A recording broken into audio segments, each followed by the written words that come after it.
Hey, I'm Kimani of Advanced Trade Designs, and today we're going to talk about how to choose an epoxy.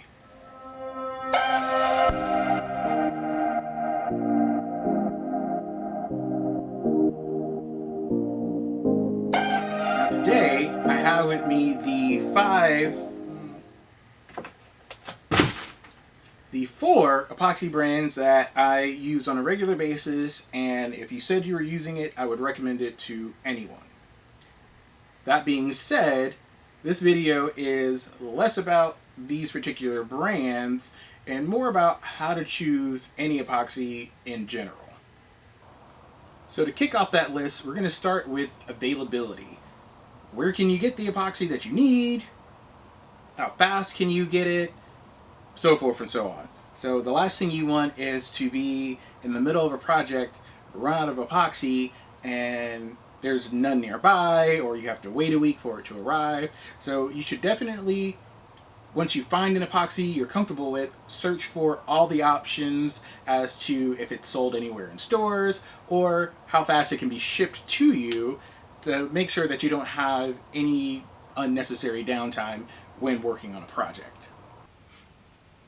Also, some of these epoxies are not available outside of the US. So if you're international and trying to use epoxy, you got to look for something local to yourself or see if one of these brands actually does have a international resource. So that's why I said this segment is not really related to what's on this table, but just choosing an epoxy in general.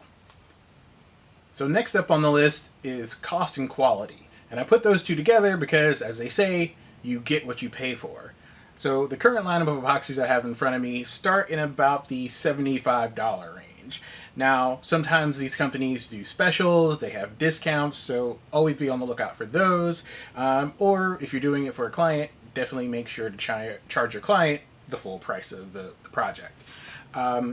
What I get for that price point is I get a zero VOC formula, UV protection, and low or zero odor. Now, VOCs. VOCs are volatile organic compounds. And basically what that means is you're mixing chemicals here. So when those two chemicals start to mix, they let off gases. So those gases could be, if they contain VOCs, those gases could be toxic to you with long exposure. So you would have to make sure to wear face protection and work in a open, well-ventilated area. The no VOC formula and the low odor formula products that I have allow me to work in a well-ventilated area, but I don't always necessarily have to wear a face mask. That's just what I do. And I pour inside the house when the weather's not hospitable outside, and it allows me to do that and feel safe about it because I'm not coming into wafting fumes. I've used other epoxies, I've used cheaper epoxies, and I didn't look for those kind of things on the label, and when I opened up the door to the basement, waves of fumes came out. It was really bad, wafted through the house, and so I made sure to never do that again, and also to make sure to read the labels and make sure I know what I'm getting. For the UV formula, that means that it's going to be resistant to yellowing. And basically, if you do a clear pour and you set it outside in the sun, the UV rays, the sun eats away everything. So those UV rays will start to eat away and start to discolor the epoxy. If you're doing color or mixing pigment inside, then it might not matter as much, but it can alter the color. So I also look for formulas that have UV protection. And as already mentioned, I use a very low or zero odor formula when I'm doing anything because, like I said, sometimes I pour inside the house. So those are all very key factors when basing your decision off purely the price. You may find something cheaper, but it may not meet those criteria for what you're doing with your project. Next up on the list, product lineup. So epoxy doesn't just come in one flavor. There's epoxy made for shallow pours, for mid-range pours, for deep pours, or if you're doing something like maybe casting artwork or jewelry, they make different epoxies that are specialized for that specific purpose. So when you're looking for an epoxy, look for an epoxy that has range to it. Now, all these epoxies I have in front of me have multiple offerings in terms of their usage. So some have 4 or 5 different offerings, some just have 2 offerings, and they may offer a third product in the lineup that's not epoxy based but can help finish your product. So do the research and try to find an epoxy that has multiple avenues that would fit your product, because it's always nice to be able to stick within the same brand of epoxy when you're doing a particular project. So you may use their deeper pour epoxy to fill in your piece, and then you may do a top coat with their tabletop epoxy. So I'll show more of that and go over more of that in later videos, but just to give you an idea, just find epoxy that has range to it. And lastly, one of my most important ones is community.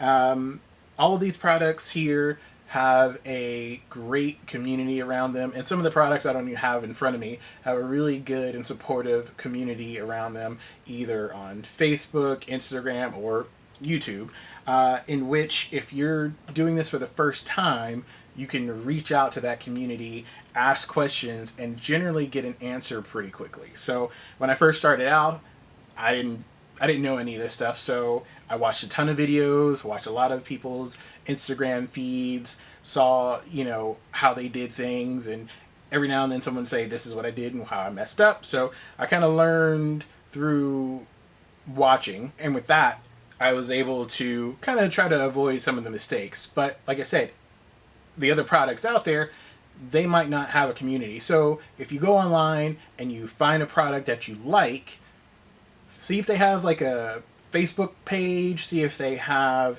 an Instagram following or a hashtag that you can see other makers who are using it. So somewhere so that you know that, when you're doing this, you're really like not alone when you're doing it. There's some help out there. Even message their accounts, either via email to the company website or through social media, just to see what kind of response you get back, because sometimes some of these other companies, they just make a product, they're not really into it, or sometimes the people running the accounts don't know much about the product. So you definitely want to make sure you have a wider range community to reach out to. So that goes for a lot of things in life, but especially when you're working with something like this that can be a little bit sensitive and a little bit volatile if you don't do it correctly. Now, before I get too deep into all of this, I'd like to thank my sponsor of the day. Me. I pay for all this. Back to you.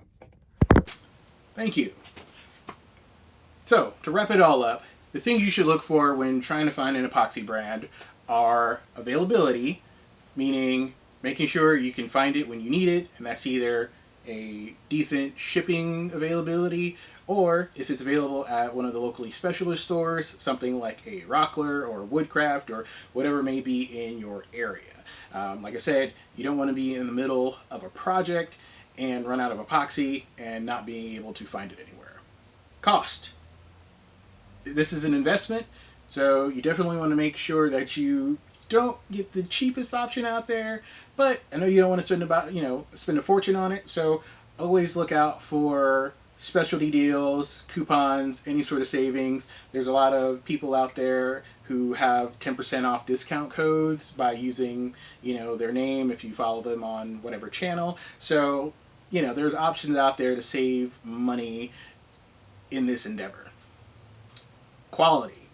As I stated before, I look for products that have 0 VOCs, UV protection, and low to no odor, because I do some of my pours inside the house, so I definitely don't want any volatile chemicals in there, especially with the little ones around, and I definitely don't want any smells or gases being off-put into the air around the family.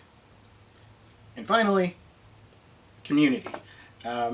You're trying something new for the first time, you're going to have questions, and it's good to be able to find someone to reach out to, whether it's online, like a YouTube, or Instagram, Facebook, or whatever media channel you use, to ask questions from other people in your similar situation. Also, try reaching out to the companies themselves via the pages, contact us page, or DMs on Instagram or Facebook or whatever you use. So, you know, it's always good to have someone out there to help and support you when you try something new. And I'm making this video, so you can always ask me. I might not use the particular product you're talking about, but some of the processes are the same across multiple brands, so it doesn't hurt to ask. I can always at least try to point you in the right direction. So that's it for this one. Thank you for watching. I'm going to go into a deeper dive into product lines in a different video, so stay tuned for that. If you found this video helpful, you know what to do, and I appreciate you for watching and sticking around. Thanks.